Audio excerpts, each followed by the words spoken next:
अस्सलामुअलैकुम स्टूडेंट, कैसे हैं आप लोग। उम्मीद है आप सब लोग ठीक होंगे। आज हम बात करने वाले हैं CS 504 की असाइनमेंट नंबर 2 पे। असाइनमेंट तकरीबन इजी है, ठीक है, कोई इतनी मुश्किल नहीं है। सबसे पहले तो सब्सक्राइब करना ना भूलें आप चैनल को, ठीक है। आप जो चैनल को सब्सक्राइब करते हैं तो यही हमारी अप्रिसिएशन होती है हमारे काम की, ठीक है। असाइनमेंट सिनेरियो देख लेते हैं क्या है। टोटल क्वेश्चन उन्होंने जो दिए हैं वो 2 क्वेश्चंस हैं, ठीक है। ये असाइनमेंट नंबर 1 का ही समझ लें कि आगे उन्होंने उसको ही कंटिन्यू किया है। उसके अंदर भी यही केस स्टडी दिया हुआ था कि एक ऐप है होम एड नाम की, जो है फीमेल्स के लिए, जो हाउस होल्ड वाइफ्स हैं ये उनके लिए ये ऐप है। उसके अंदर काफ़ी सारे फीचर्स हैं, रिमाइंडर कॉर्नर और ये वो। बहरहाल इन फीचर से भी हमारा कोई लेना देना नहीं है। इसके अंदर एक फ़ीचर है, इसके अंदर एक फंक्शन है एंटरटेनमेंट कॉर्नर का, ठीक है। इसी हवाले से जो हमारा क्वेश्चन नंबर 1 है वो इसी हवाले से है।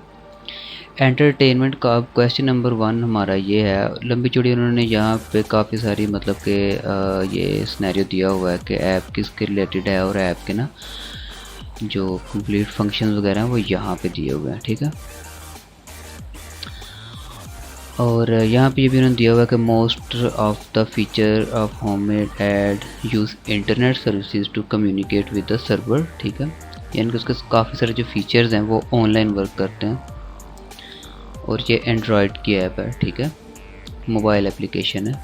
एंड्रॉयड या iOS है मोबाइल की एप्लीकेशन। तो पहला क्वेश्चन उन्होंने ये दिया है कि एक एंटरटेनमेंट का कॉर्नर है उस ऐप में, यानी कि एंटरटेनमेंट का समझें एक फंक्शन है उसके अंदर। उसके अंदर क्या है कि एंटरटेनमेंट फंक्शन के अंदर जाके जो यूज़र है जब उसके अंदर एंटर होगा एंटरटेनमेंट फंक्शन वाले फंक्शन के अंदर, ठीक है, तो वो फंक्शन क्या करेगा, यूज़र को उसकी जो लोकेशन है वो इनेबल करने के लिए बोलेगा। जब यूज़र अपनी लोकेशन इनेबल करेगा, ठीक है, तो जो एंटरटेनमेंट कॉर्नर वाला जो उसका है फीचर जो है वो क्या करेगा, यूज़र की लोकेशन लेगा और प्रिडिक्ट करेगा कि यूज़र का वेदर किस तरह का है, ठीक है। सपोज़ आप ये ऐप यूज़ कर रहे हैं, जब आप एंटरटेनमेंट कॉर्नर वाले सेक्शन में जाएंगे ऐप के, आप अपनी लोकेशन ऑन करेंगे तो जो ऐप है वो ये आइडिया करेगी कि आपका जो वेदर है वो किस तरह का है, रेनी है या फिर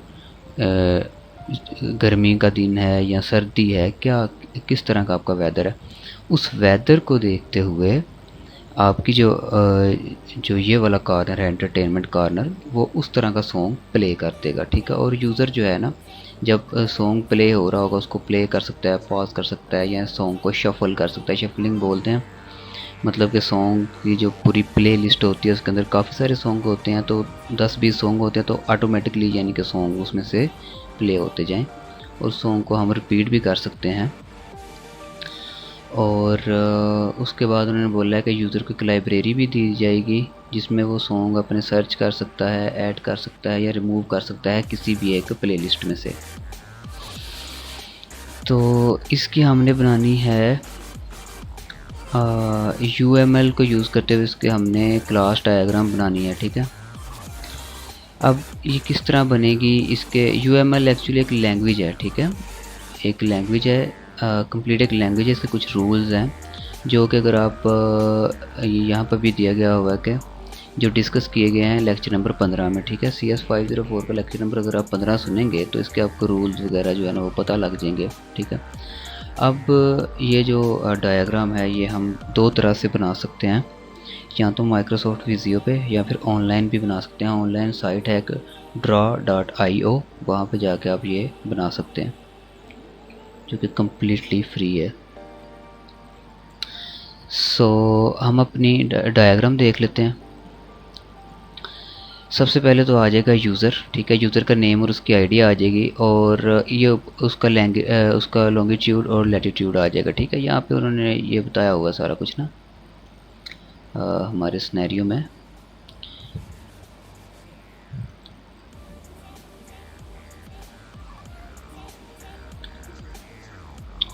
सिनेरियो हमारा ये रहा। इसके अंदर उन्होंने बताया हुआ है कि the app uses location coordinates. ठीक है, लोकेशन कोऑर्डिनेट क्या होता है? लैटिट्यूड एंड लॉन्गिट्यूड, ये दो कोऑर्डिनेट यूज़ करके हम किसी भी बंदे की लोकेशन, उसका लैटिट्यूड क्या है, किसी भी ऑब्जेक्ट का लॉन्गिट्यूड और लैटिट्यूड क्या है, उससे हम पूरी लोकेशन जो है वो उसकी फाइंड कर सकते हैं। ये दो कोऑर्डिनेट यूज़ कर रहा है यहाँ पे यूज़र, जो यूज़र क्लास है दो कोऑर्डिनेट यूज़ करेगी। ठीक है, और क्या करेगा, उससे लोकेशन उसकी जो है ना वो मिल जाएगी। यूज़र क्लास क्या कर रही है? जस्ट क्या कर रही है, लोकेशन जो है ना उसको जनरेट कर रही है। ठीक है, जब लोकेशन उसकी हो बन जाएगी तो फिर ये लोकेशन वेदर जो क्लास है यूज़र क्लास से लोकेशन लेगी, और लोकेशन की humidity, air temperature, air pressure और विंड स्पीड, ये चीज़ें लेके क्या कर देगी, वेदर फोरकास्ट क्रिएट कर देगी। यहाँ पर भी दिया गया कि कौन कौन से एट्रीब्यूट्स लेके जो है ना वो वेदर है जो प्रिडिक्ट होगा, कौन कौन से एट्रीब्यूट से वेदर प्रिडिक्ट होगा। तो ये वाले एट्रीब्यूट्स हैं ह्यूमिडिटी और air temperature, air pressure and wind speed, इससे हमारा वेदर क्रिएट हो जाएगा। उसके बाद जब वेदर क्रिएट हो जाएगा तो ये क्या जनरेट करेगा, प्लेलिस्ट। ठीक है, वेदर टाइप ले लेगा यहाँ से, वेदर टाइप जो भी होगी वो रेनी डे है या थोड़ा सा मतलब कि कोल्ड डे है या थोड़ा सा हॉट डे है, उस हिसाब से ये थोड़ा सा डायग्राम के अंदर थोड़ा सा मसला है, तो इसको मैं यहाँ पे न्यू डायग्राम ऐड कर दूँगा। ये हैज़ यहाँ पे आया हुआ है, ठीक है ना, यहाँ इसको यहाँ पे होना चाहिए था, तो इसको मैं एडजस्ट कर दूँगा। ठीक है, अच्छा जी, वेदर के टाइप से वो जो उसके प्लेलिस्ट है उसका नाम ये जो प्लेलिस्ट है, प्लेलिस्ट क्लास है, ये क्या करेगी, वेदर टाइप एक एट्रीब्यूट लेगी, एक प्ले लिस्ट नेम, ये PL का मतलब है प्ले लिस्ट नेम, एक एट्रीब्यूट होगा और एक सॉन्ग टाइटल। ठीक है, यानी कि इसके अंदर सॉन्ग के टाइटल होंगे। और इसका फंक्शन क्या है, क्या करेगी, इसके दो फंक्शन हैं, create playlist and save playlist. इधर उन्होंने बोला है कि यूज़र जो है ना वो सेव भी कर सकता है कोई प्लेलिस्ट को। यहाँ पर playlist song is created current weather forecast user, ये रहा है, the user can save the playlist for later with the title of her choice. ठीक है, तो इस फंक्शन के लिए यहाँ पे ये वाला फंक्शन हमने रख दिया, सेव प्लेलिस्ट। ओके, अब इसके बाद ये जो प्लेलिस्ट है इसकी एक लाइब्रेरी बन जाएगी। ठीक है, लाइब्रेरी का क्या काम है, ये भी यहाँ पे दिया गया है कि the user has also been given the library to search, add और रिमूव एनी सॉन्ग। ठीक है, तीन काम उन्होंने दिए हैं। तो लाइब्रेरी के एट्रीब्यूट्स क्या होंगे, प्लेलिस्ट नेम, ठीक है, जितनी प्लेलिस्ट होंगी वो होंगी, और सॉन्ग के टाइटल्स होंगे, और वो सर्च सॉन्ग, यूज़र यहाँ पे सर्च कर सकता है सॉन्ग को, ऐड कर सकता है सॉन्ग को, रिमूव कर सकता है। ठीक है, उसके बाद ये लाइब्रेरी है, ये किसे हम जो म्यूज़िक प्लेयर क्लास है, ठीक है, उसके पास ये लाइब्रेरी होगी, क्योंकि म्यूज़िक प्लेयर ने सॉन्ग्स वगैरह प्ले करने हैं, तो इस वजह से ये जो क्लास है इसके पास ये वाली लाइब्रेरी होगी, जहाँ से वो कोई भी प्लेलिस्ट और कोई भी सॉन्ग प्ले कर सकता है, पॉज कर सकता है, शफल कर सकता है या रिपीट कर सकता है। तो ये यहाँ पे दिए हुए हैं कि the device music player will be use to play, pause, shuffle और रिपीट प्लेलिस्ट सॉन्ग्स। ओके, तो ये इसके सारे लिंक भी यहाँ पे दिए हुए कि user use music player to play, pause या जो भी है इसका सारे का यानी कि अच्छी तरीके से लिंक किया हुआ है। ठीक है, बाकी ये जो साइंस वगैरह हैं, एरो कुछ सीधे भी हैं, कुछ यानी कि डायमंड के साथ कनेक्ट किए हुए हैं, तो इसकी मैं ज़्यादा एक्सप्लेनेशन नहीं दूंगा, उसके लिए आप लेक्चर नंबर 15 जो है ना वो सुन सकते हैं LMS से। ये हमारा हो गया क्वेश्चन नंबर 1। उसके बाद क्वेश्चन नंबर 2 हमारा था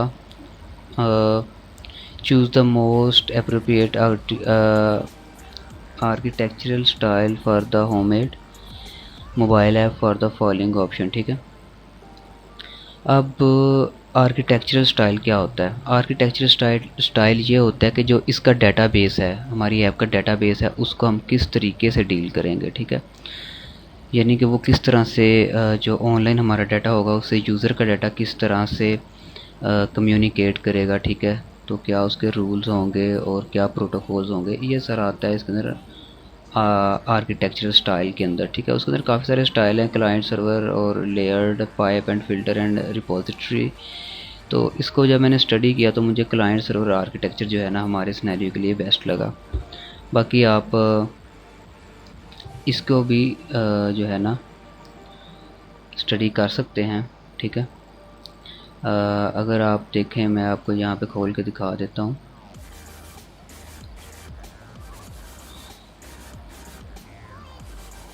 LMS का अगर हम ओपन करें यहाँ पे अपना LMS, मैं ओपन करके आपको दिखा देता हूँ। यहाँ पे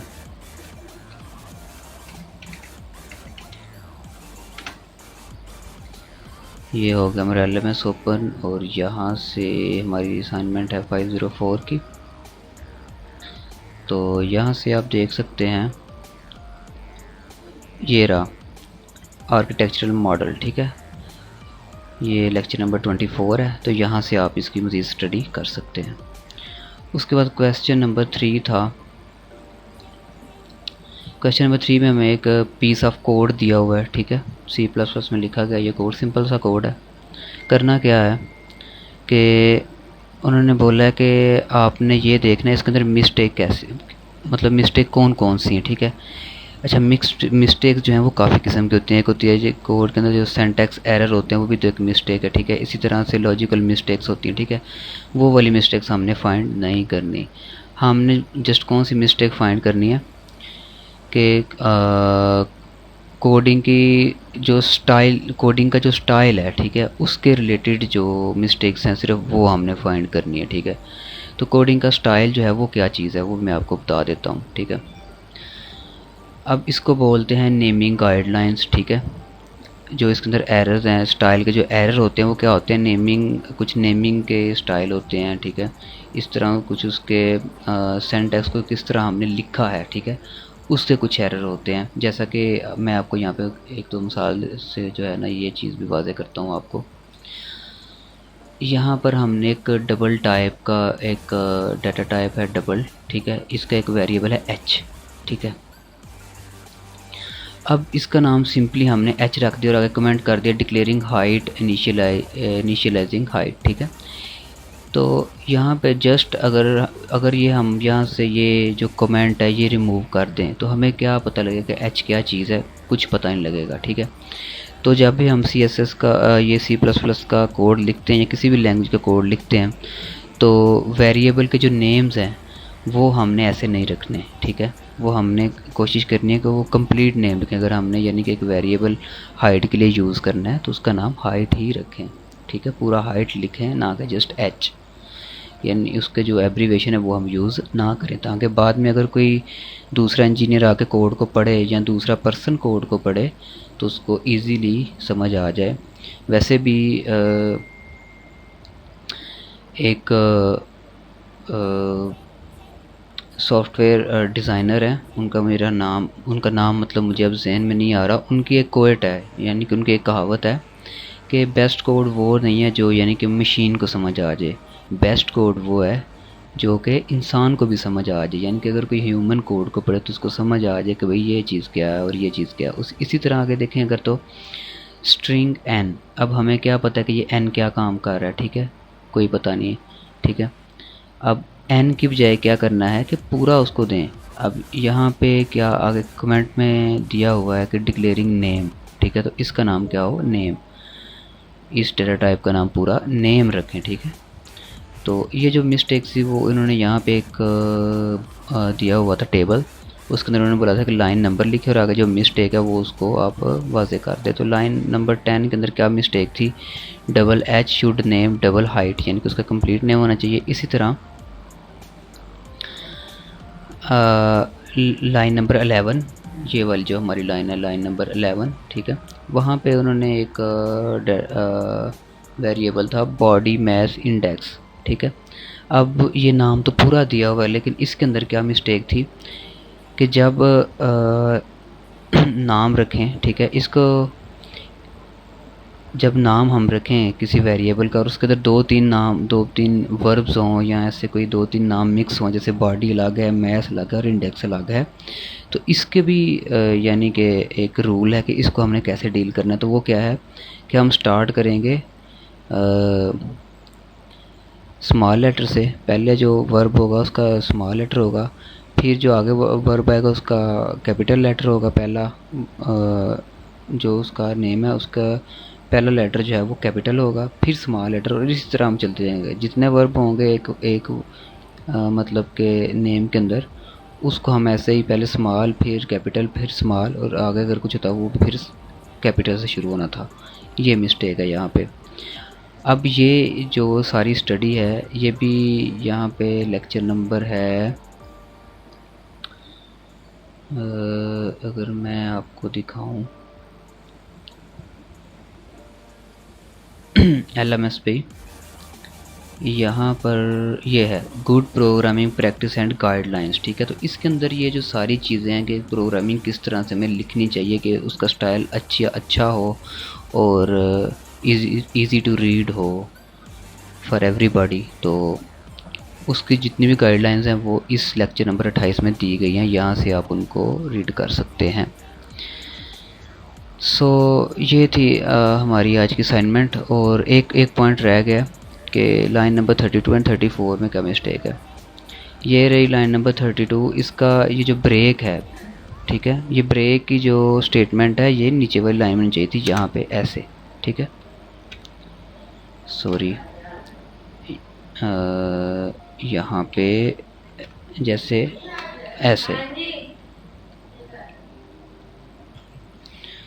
तो ये लाइन नंबर 32 के अंदर क्या मिस्टेक थी, तो ये जो ब्रेक था उन्होंने ब्रेक स्टेटमेंट थी ये साथ ही आगे दी हुई थी, जबकि ब्रेक स्टेटमेंट अलहदा से दी जाती है, अलहदा लाइन पे दी जाती है। ठीक है, हर जो भी केस होगा उसकी ब्रेक स्टेटमेंट अलहदा लाइन में आएगी। ठीक है, तो ये इन्होंने यहाँ पर ऐसी दी हुई थी। ठीक है, यहाँ साथ ही, ये गलती है। उसके बाद हर केस के लिए ब्रेक स्टेटमेंट ज़रूरी होती है, और केस नंबर 3 के लिए कोई ब्रेक स्टेटमेंट नहीं थी दी गई। ठीक है, इसके बाद देखें लाइन नंबर 34 है, केस नंबर 3 की लाइन नंबर 34, और 35 के न्यू केस शुरू हो गया, हालांकि 35 के ऊपर इनको एक ब्रेक स्टेटमेंट देनी चाहिए थी। तो ये कुछ मिस्टेक्स थी, ठीक है, जो मैंने आपके वाज़े कर दी हैं। बाकी आप ख़ुद भी एक दो चीज़ें हैं जो आप खुद आपको रीड करनी चाहिए, इम्पोर्टेंट हैं, जिसके अंदर ये आर्किटेक्चरल स्टाइल्स आते हैं। ठीक है, और एक ये मैंने आपको यहाँ पे बताया था लेक्चर नंबर कितना था, 28, good programming practice and guideline. ये इम्पोर्टेंट टॉपिक है, इसको आपको रीड करना चाहिए। तो मिलते हैं नेक्स्ट वीडियो में, तब तक के लिए अल्लाह हाफिज़, एंड चैनल को सब्सक्राइब करना ना भूलिएगा।